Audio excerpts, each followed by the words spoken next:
मुगल शहजादों की शादियां राजपूत शहजादियों से हुई है, पर इतिहास बताता है कि शादियों की फेहरिस्त काफी लंबी है। जनवरी 1562 में आमेर के राजा भारमल की बेटी से मुगल बादशाह जलालुद्दीन मोहम्मद अकबर की शादी हुई और राजा भारमल का ताल्लुक राजपूतों के कछवाहा राजवंश है। इसके बाद 15 नवंबर 1570 में बीकानेर के राठौर राजवंश के राजा राय कल्याण सिंह की भतीजी से अकबर की शादी हुई।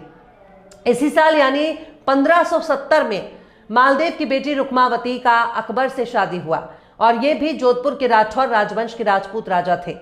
1573 में नगरकोट के राजा जयचंद की बेटी से अकबर की शादी हुई।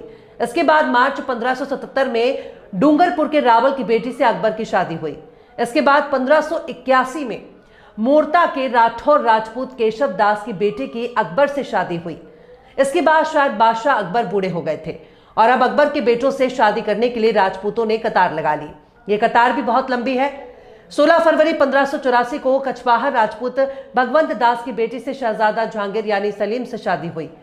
1587 में जोधपुर के मोटा राजा की बेटी से जहांगीर की शादी हुई। इसके बाद 28 मई 1608 को राजा जगत सिंह की बेटी से जहांगीर की शादी हुई।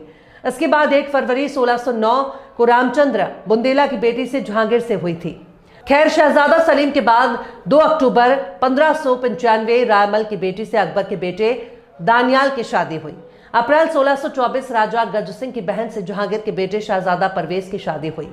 1654 में राजा अमर सिंह की बेटी से शहजादा दारा शिको के बेटे सुलेमान की शादी हुई। इसके बाद 17 नवंबर 1661 में किशनगढ़ के राजा रूप सिंह राठौर की बेटी से औरंगजेब के बेटे मुअज्जम की शादी हुई। 5 जुलाई 1678 को राजा जयसिंह के बेटे कीरत सिंह की बेटी से औरंगजेब के बेटे मोहम्मद आजम की शादी हुई।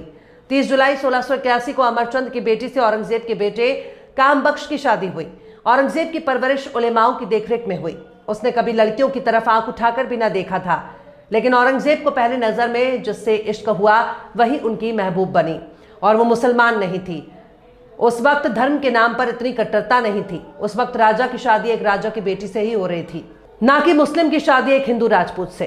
अगर मुगल सेना की बात की जाए तो अकबर से लेकर औरंगजेब तक मुगलिया सेना की कमान राजपूतों के हाथ में थी। इनमें सबसे पहला और मशहूर नाम है मान सिंह का, जो एक कछवाहा राजपूत थे। इनका ताल्लुक आमेर के राजवंश थे और इनकी बुआ ही जलालुद्दीन मोहम्मद अकबर है, यानी जोधाबाई ही मान सिंह की बुआ थी और शहंशाह जलालुद्दीन अकबर मान सिंह के फूफा थे। मान सिंह के हाथ में मुगल सेना की कमान थी। मान सिंह के एक इशारे पर मुगल सेना किसी इलाके का नक्शा बदल सकती थी। मान सिंह अकबर के भरोसेमंद सेनापति थे, मुगल सेना के जनरल थे। मान सिंह ने बंगाल, बिहार, उड़ीसा और अफगानिस्तान जैसे इलाकों में मुगलिया फौज को जीत दिलाने में बहुत बड़ा किरदार अदा करते हैं। इसके बाद भगवान दास को भुलाया ही नहीं जा सकता, जो आमेर के कछवाहा वंश से ताल्लुक रखते थे। ये मान सिंह के पिता और जोधा भाई के भाई थे। वे भी अकबर के दरबार में बहुत बड़े ओहदे पर विराजमान थे। उन्होंने कई जंगों में अपना योगदान दिया। हालांकि जयमल का परिवार भी अकबर के करीबी लोगों में शुमार है, पर जयमल शुरू में अकबर के खिलाफ थे। 1568 चित्तौड़ के युद्ध में लड़ते हुए जयमल मारे गए, लेकिन बाद में उनके ही वंशज मुगल सेना में शामिल हो गए। इसके बाद बीकानेर के राजा राय सिंह भी अकबर के करीबी लोगों में शुमार थे, जिन्होंने अकबर की सेना में कमान संभाली और गुजरात अभियान में भाग लिया। इसके बाद बीकानेर के राजा पृथ्वीराज राठौर हैं, जो कि राय सिंह के भाई है। राजा पृथ्वीराज राठौर अकबर के दरबार में शामिल हुए और सैन्य अभियानों में योगदान दिया। रामदास कछवाहा मान सिंह के चचेरे भाई, जो अकबर की सेना में एक बड़े मिलिट्री कमांडर थे। माधो सिंह कछवाहा मान सिंह के भाई थे। इन्होंने भी मुगल सेना में अपना योगदान दिया और कई जंगों में हिस्सा लिया। आज के इस एपिसोड में हम सिर्फ अकबर दौर की बात कर रहे हैं, वरना पूरा का पूरा मुगल एम्पायर ही राजपूत एम्पायर कहा जा सकता है। राजपूतों ने अपनी बेटियां बादशाहों के साथ ब्याह दी। उनसे जो शहजादे हुए उनके साथ अपनी बेटियों की शादियां की।